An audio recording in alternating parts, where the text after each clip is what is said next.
Welcome back to my channel, Advanced Technology by Rana, and this is Jehanzaib Amin with you. Once again, I am available with you guys with a new topic, with a new technology, which is very famous and commonly used in most of the data centers. Either it is a small data center, either it is a big data center, or either it is enterprise level data center. It is commonly used in every data center nowadays. When I try to make a new content, I always first look for the available content with that technology.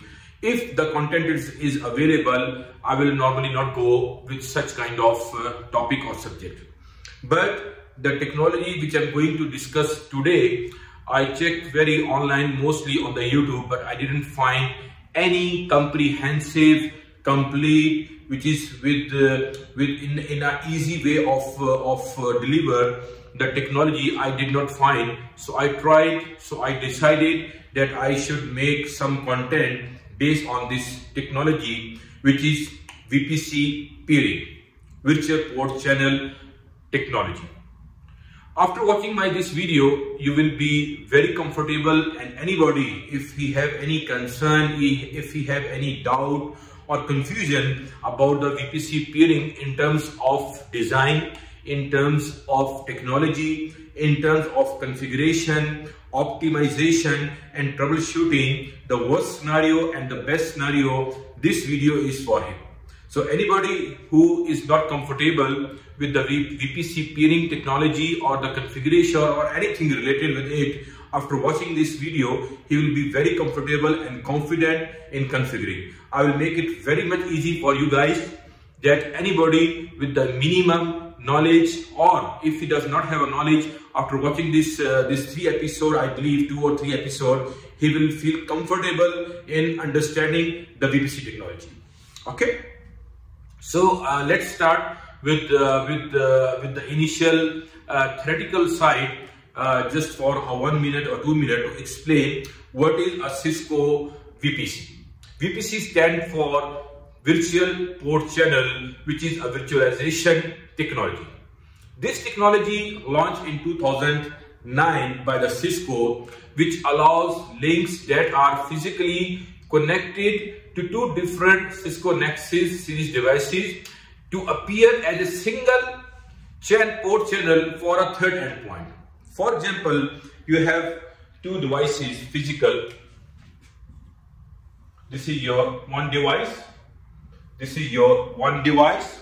Okay, and it is connected with one another, and it appears with the third device as a single unit. Okay, for this device, which can be a switch, which can be a load balancer, which can be a endpoint, which can be a server, or anything, okay, which support port channel link aggregation. If this switch, load balancer, endpoint, server, or even the firewall, let me make it this way.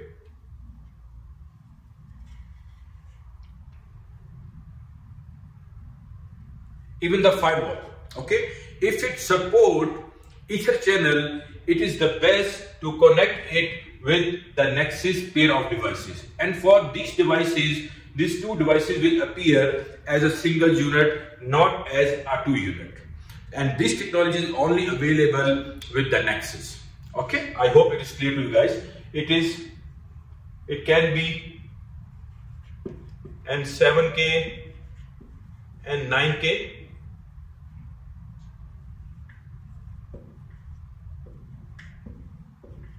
Okay, it can be anyone. Second thing, to correctly design and configure the VPC, you must have a sound knowledge of the VPC architecture component.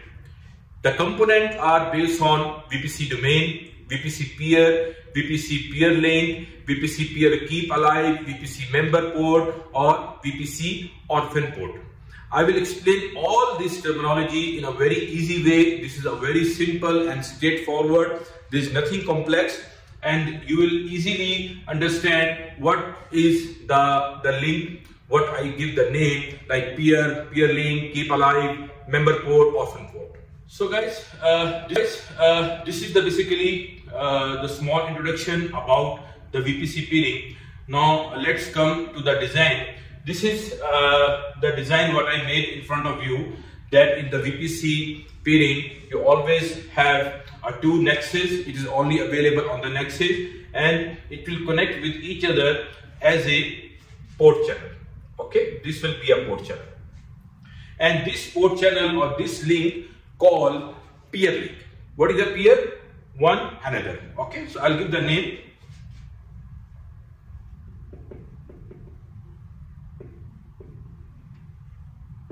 Peer link.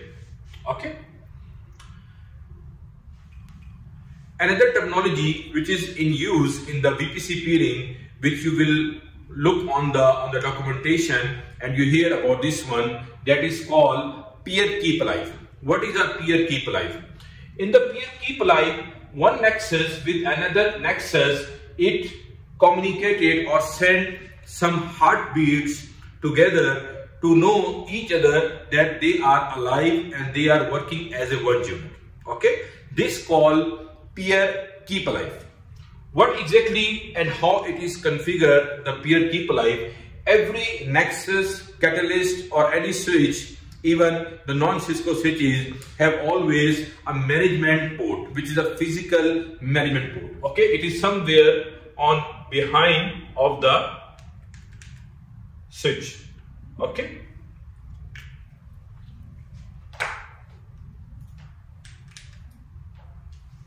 So you have some port here, out of band management. There are three ways to connect this out of band management port to configure the peer keep alive. One option, if you are not in the big environment, you are in a small environment or you are in a medium environment, you just connect this L3. Basically these are L3 ports. I believe it is clear now. Yes. Okay. We just connect this L3 port, okay, and give some IP to these two ports to work as peer keep alive. On this physical link, your heartbeats will move with one another. I will do a thing, I will just make it little this. Yes, I believe it's clear. Yes. Okay. So these links basically is a little thing, three link and a physical port which is under the management, and you just configure it, and the peer keep alive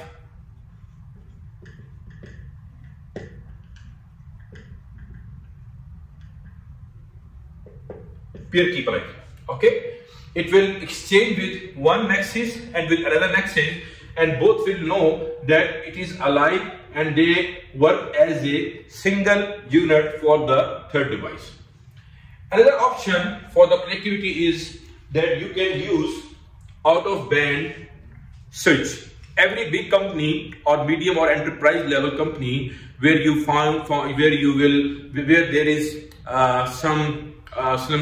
some professional and expert solution architect engineer available, they always keep out of band management switches in the environment for the worst scenario or for the disaster scenario. Okay, so what happened in that situation? You just take one switch or two switches as a stack, okay, out of band, and you connect these links.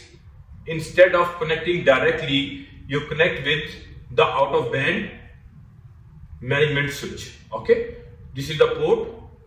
You connect one with one switch and one another switch, and this is a stack. Okay, like this. Okay, and you give some IP 1.1.1.1, 1.1.1.1.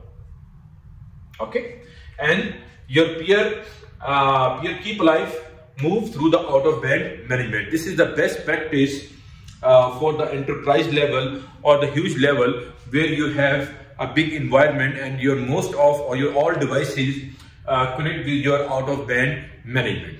So basically this is the terminology for the peer keep alive.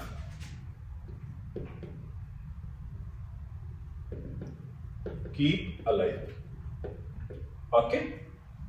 Now we have done with the peer link, we have done with the keep alive. Another word which I use, this is the VPC domain.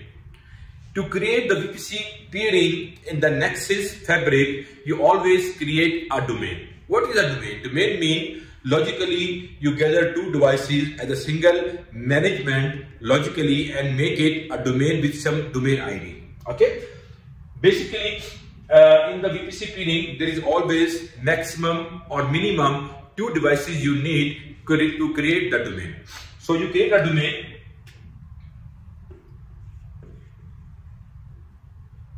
and give it some ID like 10, 20, 30 or any number. Okay. So it is logically you put in under one domain and assign it one ID. I will give it port channel, VPC domain ID 10. VPC domain ID 10. Okay. So this is another terminology which is commonly used in the VPC peering. Another word which is commonly used, that is called member ports. What is a member port? When you connect your third device in the north side with your two Nexus, the ports which are connected with the both Nexus, this is called member port. Okay. When there is a word named by member port, it means there is a third device which is connected with your Nexus and we will make it as a port channel. Okay, something like this.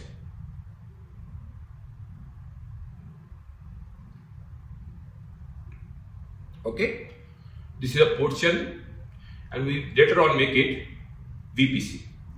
VPC basically is L2 link. This does not support as Ether channel as a layer 3. It is always L2 link and work as Ether channel connected with my both Nexus. So this is the terminology used as member port.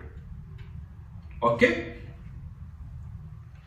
Another word which is in use, that is called orphan port. What is an orphan port?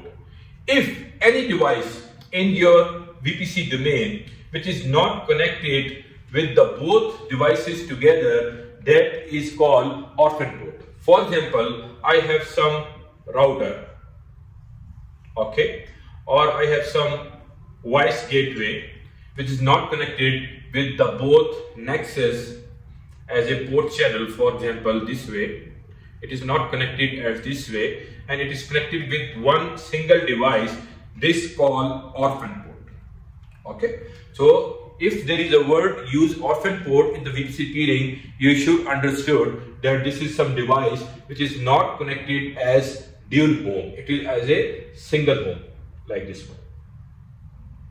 Okay, so this is called orphan port or device. So guys, this is the overall overview about the VPC peering. I hope you have understood about all the terminologies, all the words which I have used it. Let me think if anything else I would like to tell you about the VPC peering. So I believe we have covered most of the topic. Now let me explain you about a non-VPC peering or non-VPC design. What happened exactly in the non-VPC design and the difference in VPC design. Another thing which is very important, that this reduce the spanning tree block port terminology in the VPC peering, because your both links will work as active. Okay, so by using the VPC peering or VPC virtualization technology, your load device will connect with your both device as an active link. This is the one of the most advantage to use the VPC peering, because virtually for this device it is looked as a one unit, not as a 2 unit. Okay, this will consider. So in worst scenario, either we will discuss it later on, if any link went down, either this one or either this one, it will not affect the traffic moving from your switch, load balancer, server or firewall towards your peering device, which is Nexus. Okay, so if any link went down, it will not affect to the lower devices. It will work as consistently without knowledge that something is happened on the southbound devices. These devices will never know what happened in my VPC peering domain. So this is one of the big advantage for using this virtual port channel, which is virtualization technology. So this is our, I believe I have covered most of the thing. Let me create one design for you to explain about the non-VPC peering. What will be that?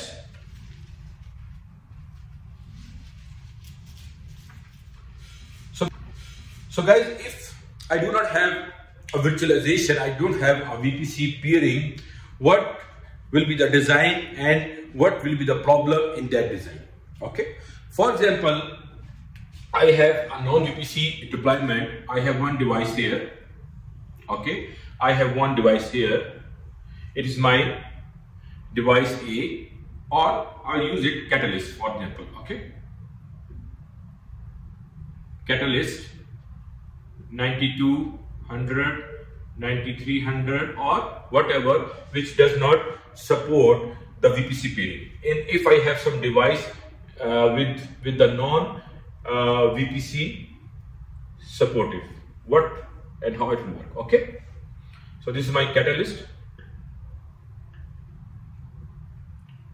either 9200, 9300, 9500. I have one device in the north side, which is a switch, or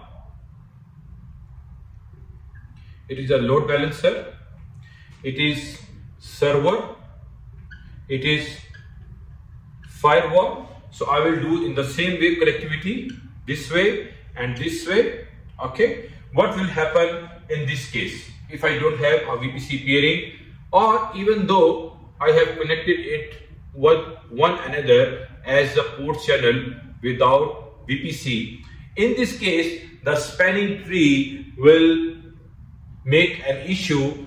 It's not make an issue basically. This is the way of working for the spanning tree, that when the traffic will start moving from the both lane and you have spanning tree configured, it will calculate the algorithm and it will see that the traffic is moving from this device is going to this and moving from the port channel and coming back. It will block the link as recommendation or as a loop avoidance. Okay, so this is the non-VPC design, where you does not have a peering and you are using a normal port channel. Spanning tree will immediately block and keep one link working as sending the data.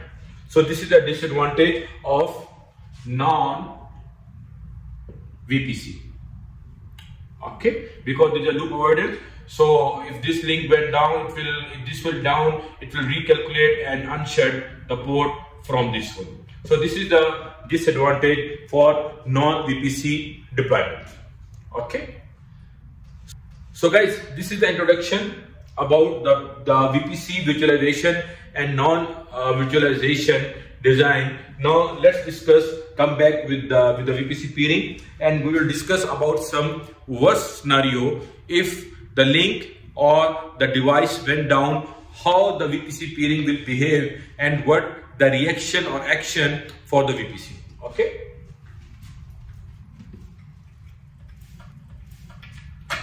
So guys, I will make the design again. This is my primary Nexus.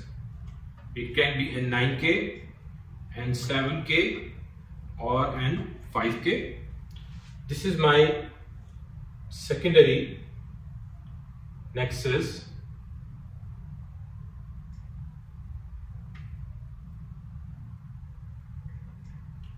And 9K and 7K and 5K. Okay, I will create a peer link between them. This is my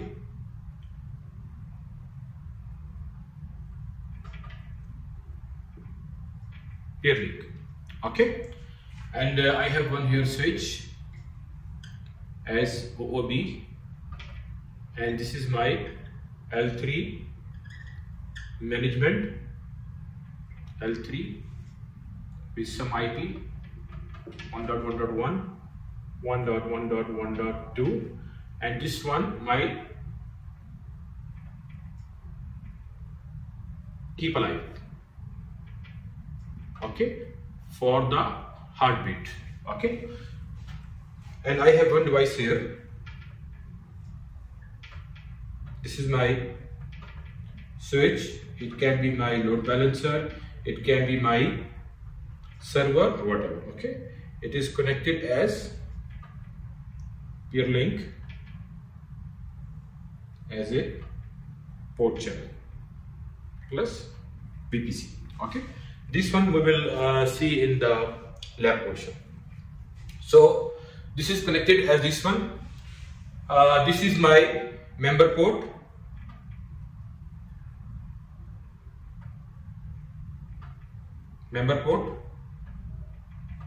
Okay, because it is connected with my both Nexus. This will be L2. There is no L3 concept in the VPC peering so far. And this is my port channel already, port channel 100. This is my port channel, let's say 50, this way, okay. I have one device which can be a router or anything connected here. This is my router. Let me make it a little bigger. Okay, this is my individual router or my voice gateway. Voice, router or voice, okay. This is connected with my single Nexus. This is my primary.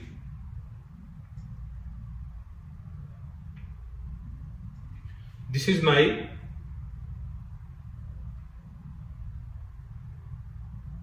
secondary, and I have called this VPC domain as ID 50, okay. So my both devices except out of band will be in the VPC domain 50, both are member for this one.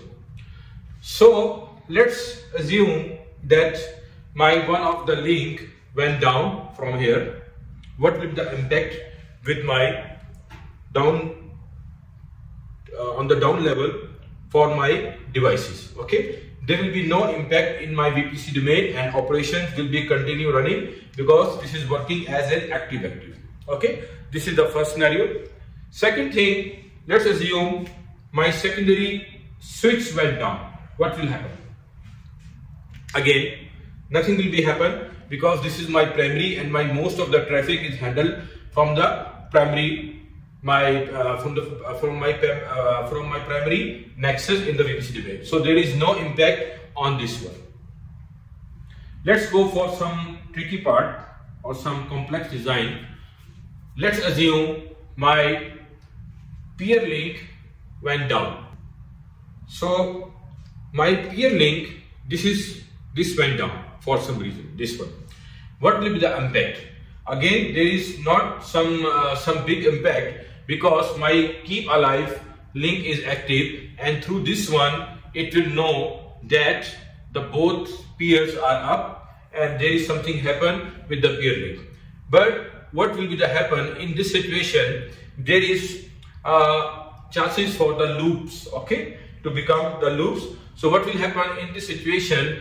The secondary, this is my secondary,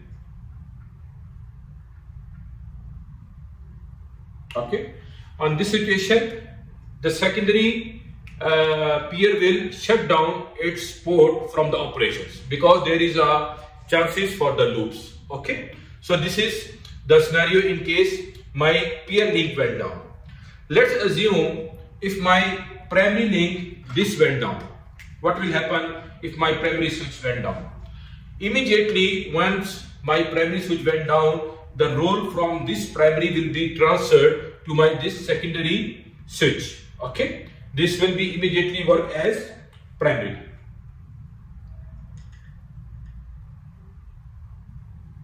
okay. So the operations will be continue running from this way, and there will be no interruption. This will be happen in the milliseconds. But what will happen when my primary switch is resumed back or it's recovered? Did it take the rollback from this switch back to this one primary? The answer is no.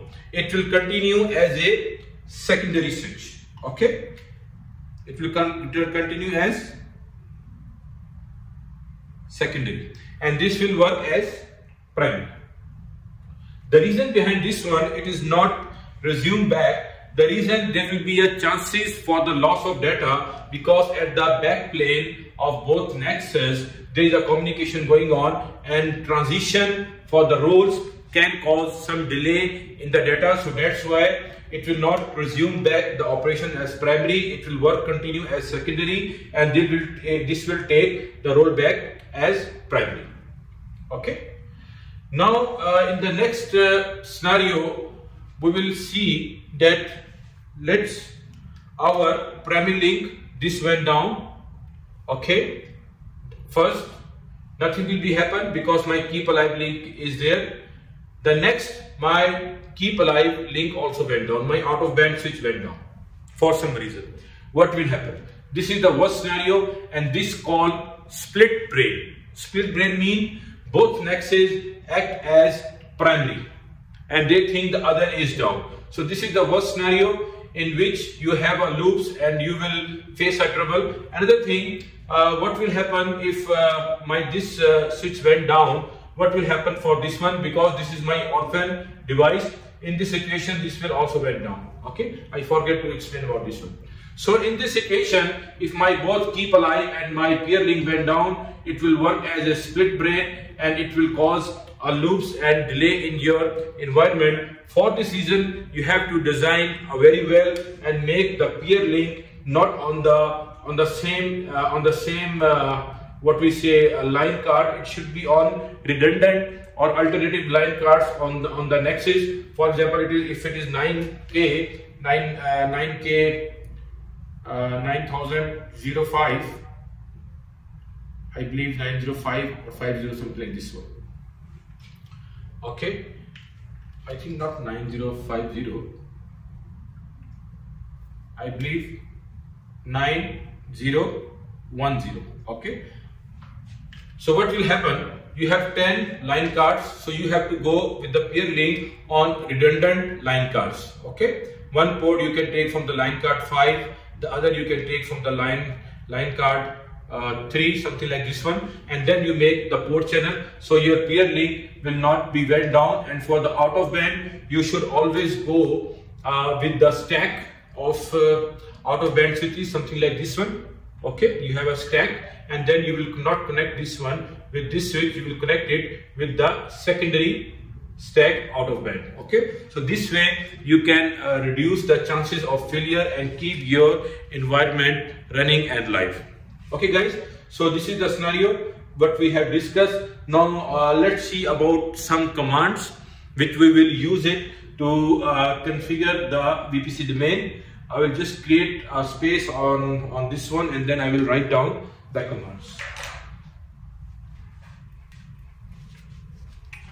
So this is my Nexus A, this is my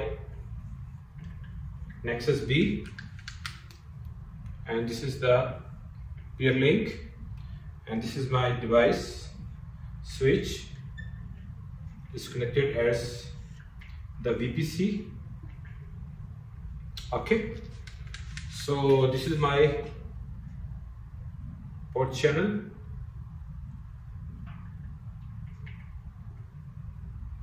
peer link. Okay, and this is L2, this is my member ports, and here is my out of band, either connected directly or with some out of band switch. Okay, this is my primary, this is my secondary. Okay, so what happened? I will just make first the domain with the command VPC domain. It can be any number, I can use it VPC domain 10. Normally we use this command, but before going to the VPC domain, we have to enable some features on the Nexus side. Okay, because by default Nexus have a huge range of features, so you have to enable the specific feature which you want to run. So I will make the feature, there is a command FEATURE feature VPC, okay, and feature LSCP, because we have to create a Ether channel, and another thing, feature interface VLAN. Okay, these three features you have to enable before going with the VPC domain side.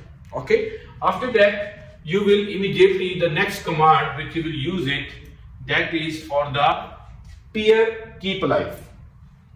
Okay, for this one, keep alive, peer link, peer keep alive. Okay, the second command you give for the peer keep alive, that the command is something like peer keep alive. Then you will give some, I remember it is a destination IP for this one, for example 1.1.1.2, this is 1.1.1.1, you will make it destination 1.1.1.2, source 1.1.1.1. you will see exactly in the lab portion. Okay, so once you create a peer keep alive destination, then you will create a port channel based on 1/1, 1/2. Okay, we'll just give here a command interface port channel 10, and you'll make it as a trunk like switch allowed VLAN all command, something like this one. Okay, after that you will use the interface Ethernet 1/1, 1/2, and you will associate this channel group with this one. Okay, another thing which is very important, that you always want your one device, for example Nexus 8 to be primary, so you will give the command for the role priority. By default priority is something like 65,000 number, so the lower will be the more preference. So if you want your this Nexus to be a primary, you will just give it lower than this one, for example 150. Okay, so these are the normally commands which you use. If there are some other command like peer link, okay, which will tell the both devices that this is the peer link to move between your the application for the data or synchronization for the data between A and B. So these are the mostly common commands. The complete command we will see in the next episode. We will do the actually lab for this one. So guys, this is our detail about the VPC peering. I hope you have enjoyed this video and you got something knowledge about the virtualization in the Nexus.